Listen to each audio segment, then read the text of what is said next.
Hello, my lovely listeners, and welcome back to another relatively controversial episode with me, your host, Ani. Today, we're stepping into a conversation that most people avoid, not because it is irrelevant, but because it exposes the cracks in our modern societies. Something fundamental is shifting beneath our feet. Not politics, not technology, not even culture. It is us, our energy, our identities, and our relationships. We are living in time where the natural balance between the masculine and feminine energy, the very force that has shaped attraction, families, and human connections for thousands of years, is breaking down, not evolving, not improving, but just collapsing. And this collapse doesn't look dramatic. It looks like millions of men and women quietly feeling disconnected, confused, unfulfilled, unseen, unchosen, and tired of trying. People are more liberated and equal than ever, yet we have never been more disconnected from each other. So let's ask ourselves honestly, why does it feel harder and harder to meet a man who is grounded, decisive, emotionally steady, someone who can actually hold you? Why do so many women feel like they are carrying the relationship on their back? And why do men feel lost, pressured, or unsure of who they are even supposed to be? Because something deeper is happening, not just an emotional shift, but hormonal, psychological, and societal ones.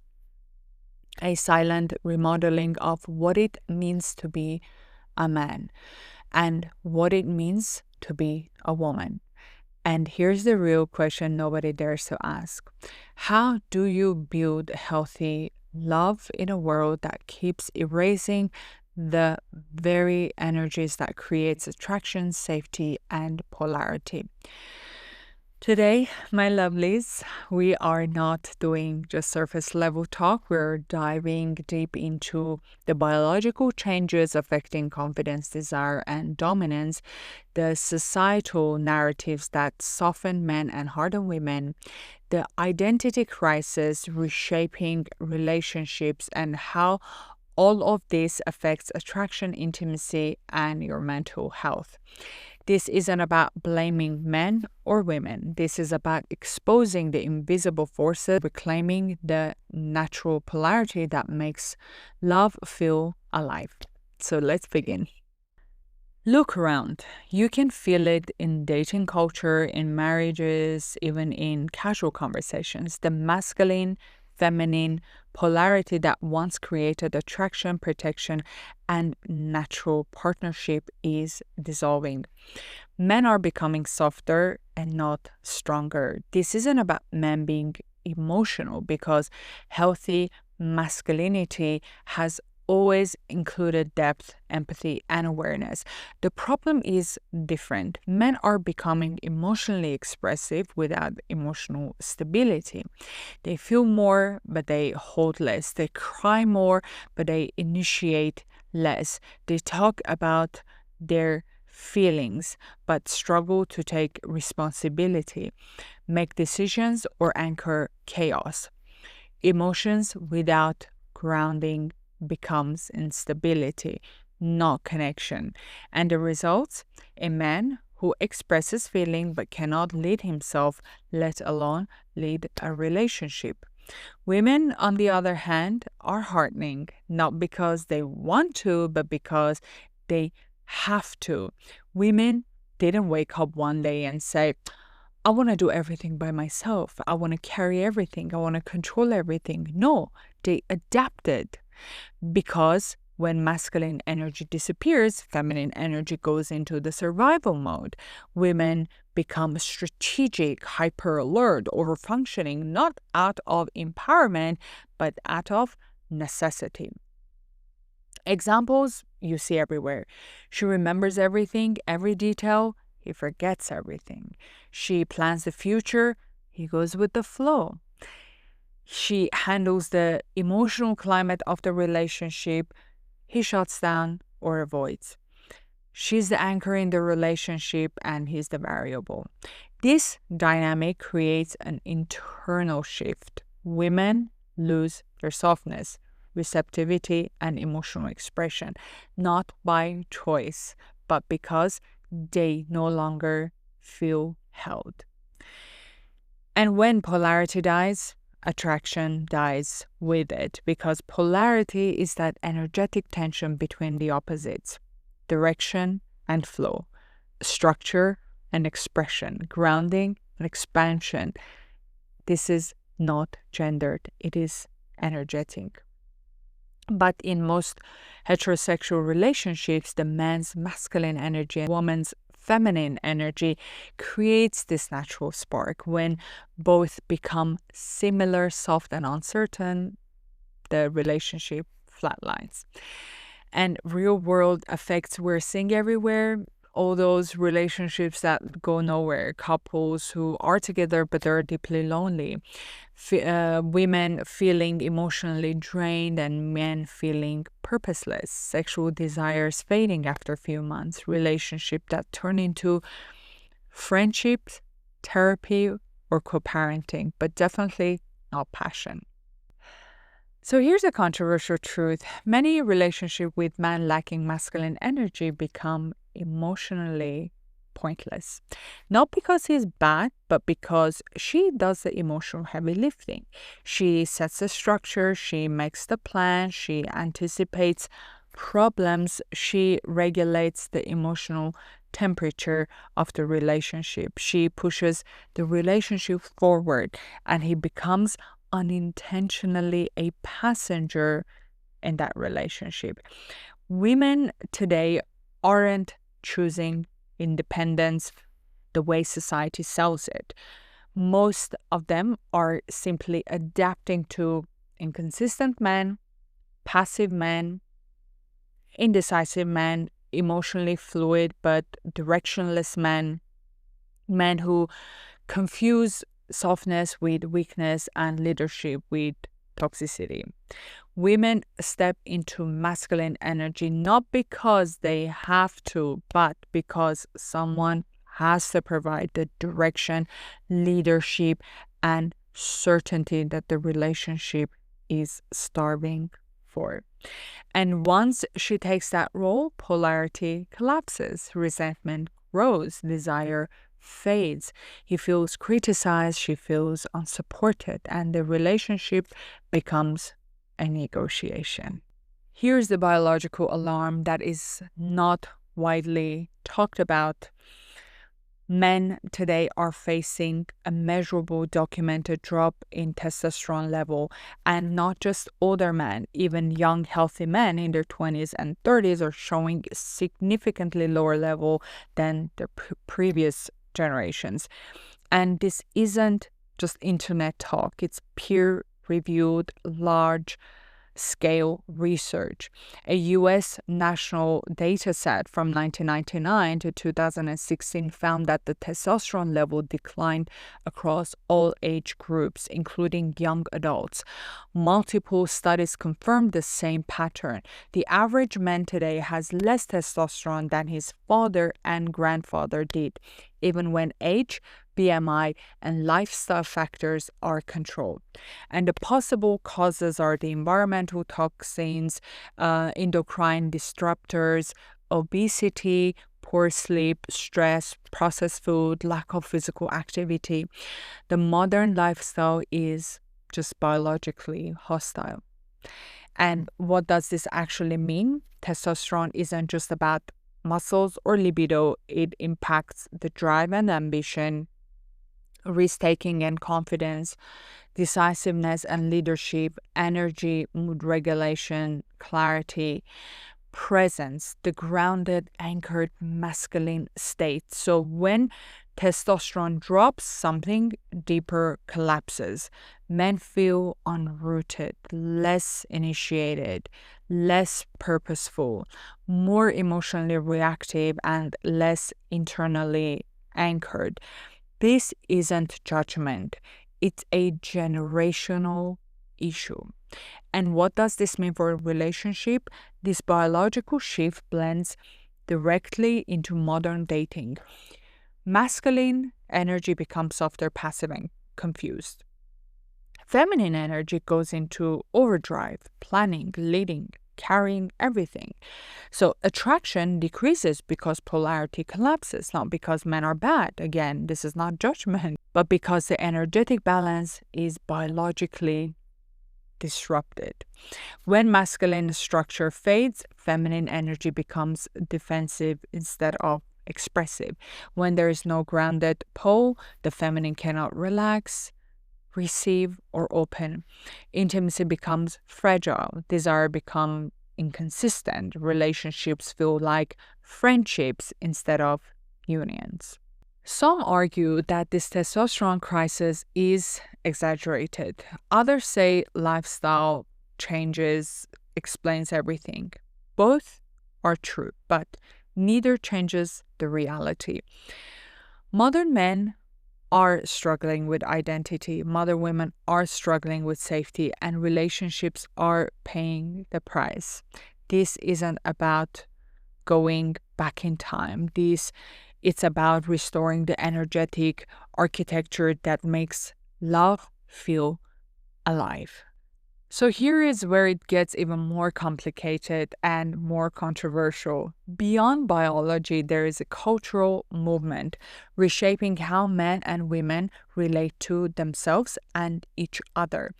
Modern society is pushing sameness under the label of equality, not equal value, which is very, very important. But identical expression, the result, flattening of polarity, identity, and rational clarity. Men are encouraged to be soft, fluid, endlessly self-expressive, and emotionally open in all directions, but without initiation, direction, or responsibility. Women are pushed to be strong, independent, bossy-like, and in control, often at the price of their feminine softness, intuition, and their receptivity. On the surface, it seems progressive. In reality, it erases the energetic complementary that healthy relationships need. Polarity collapses when society demands sameness. Masculine energy, direction, decisiveness, consistency becomes pathologized.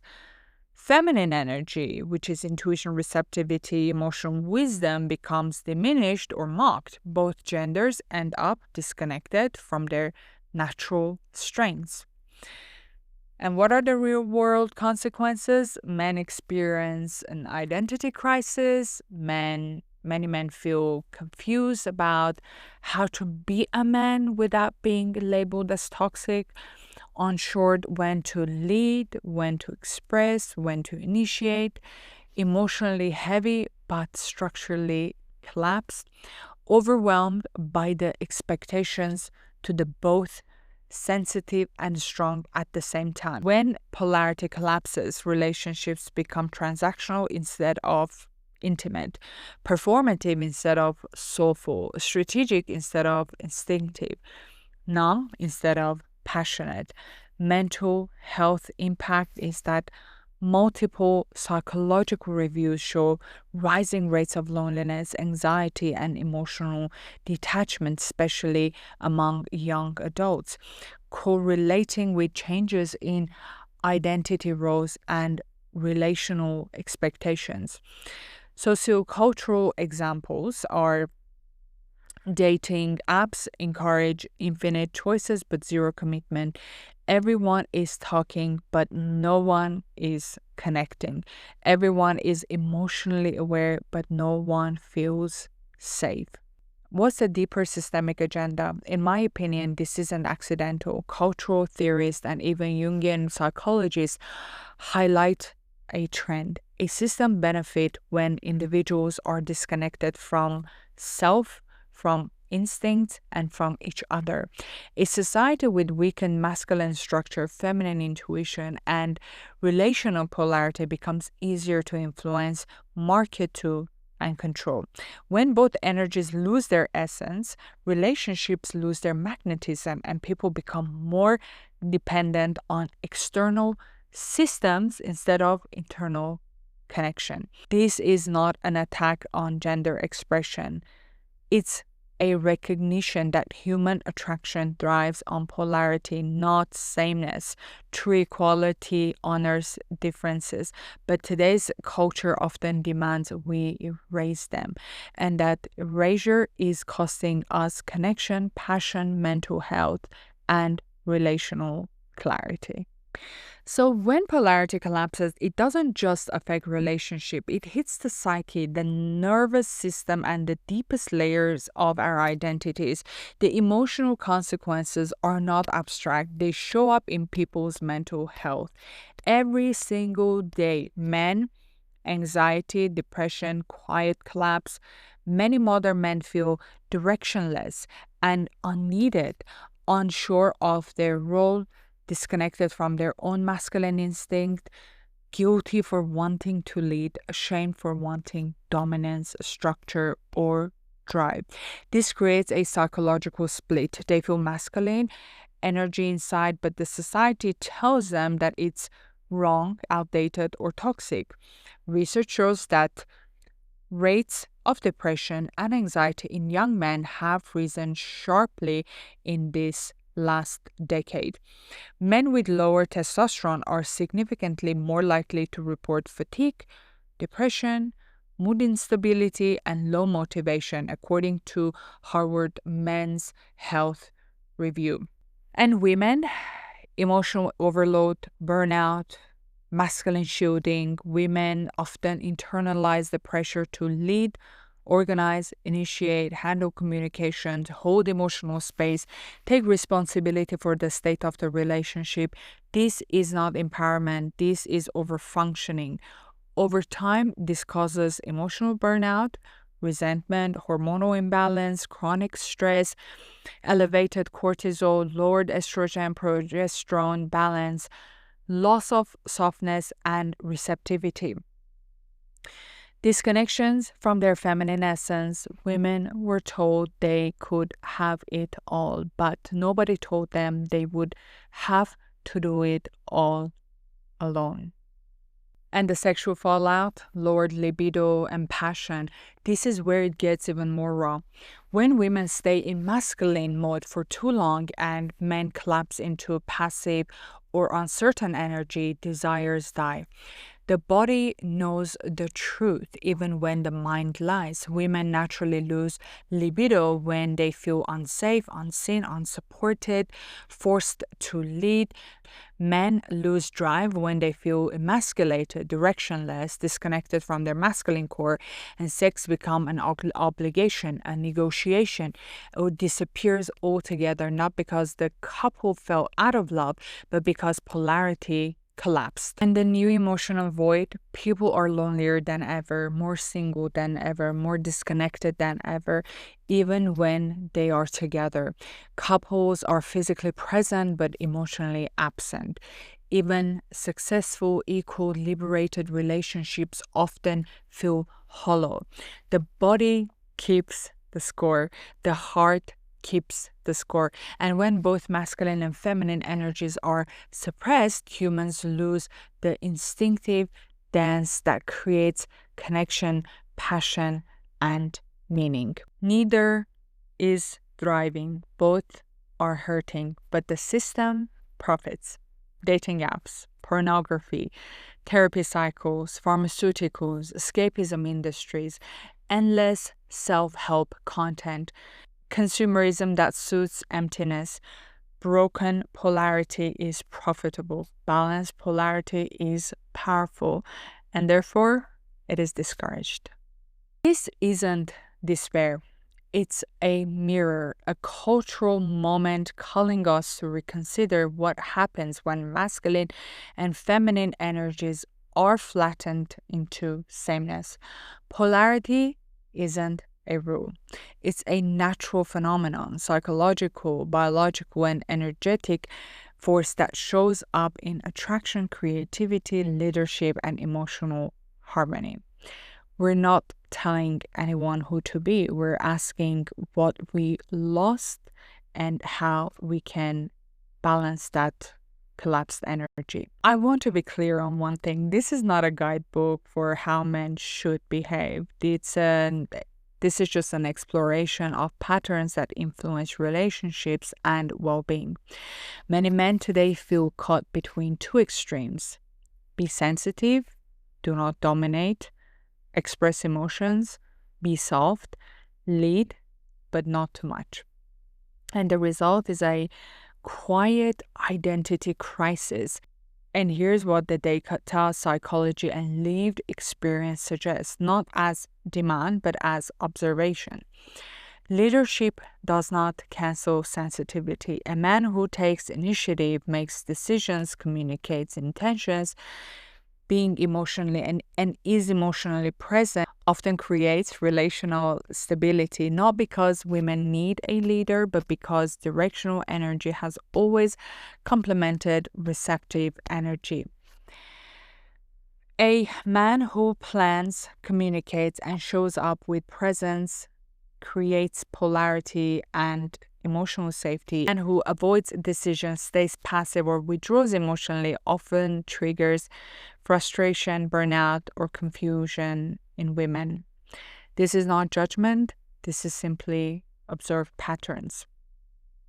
Sensitivity plus direction equals healthy masculinity. Men who integrate emotions and clarity tend to create more stable relationships than men who lead exclusively towards softness or towards avoidance. Masculinity itself is not harmful. What is harmful is that ungrounded expression, and in any gender. When men suppress their directional energy out of fear or judgment, a void appears in relationships and society.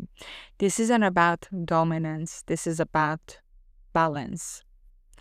And for women aren't being given instructions. We are analyzing what happens energetically when polarity collapses. Today, many women unconsciously compensate for the loss of masculine structure around them.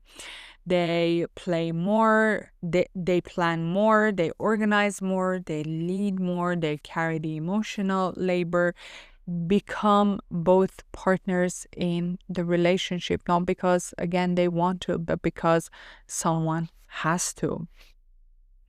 Overfunctioning isn't empowerment, it is survival. When women carry all masculine and feminine responsibilities simultaneously, exhaustion follows, desires fade, resentment builds. This isn't a flaw in a woman, it's a reaction to imbalance. Receptivity is not passivity, it's an energetic state. Receptivity does not mean dependence, it means openness, intuition, emotional wisdom, and the ability to receive instead of endlessly giving. Fulfillment is energetic, not logistical. Two people doing equal tasks doesn't create attraction. Attraction flows from the opposite energies interacting regardless of gender orientation. For example, a woman who handles finances, emotional labor, scheduling, planning, and decision making while trying to maintain equality is often not equal. She's overloaded. And the controversial truth, society praises the strong, independent woman, but measures her strength by masculine standards. Achievement, productivity, toughness, output. Meanwhile, feminine gifts, such as intuition, nurturing, emotional depth, sensuality, remain under-acknowledged and often undervalued. No wonder so many women feel powerful yet invisible in these modern societies. Logic without emotional intelligence create coldness. Emotions without structure create chaos. We need both as humans, leaders, and partners. Set boundaries. Honor cycles, body cycles, emotional cycles, energetical cycles. cultivate self-awareness. Notice when energy becomes unbalanced. Restore polarity intentionally, not performatively. These aren't instructions, they are invitations to observe energetic patterns shaping in today's relationships and society.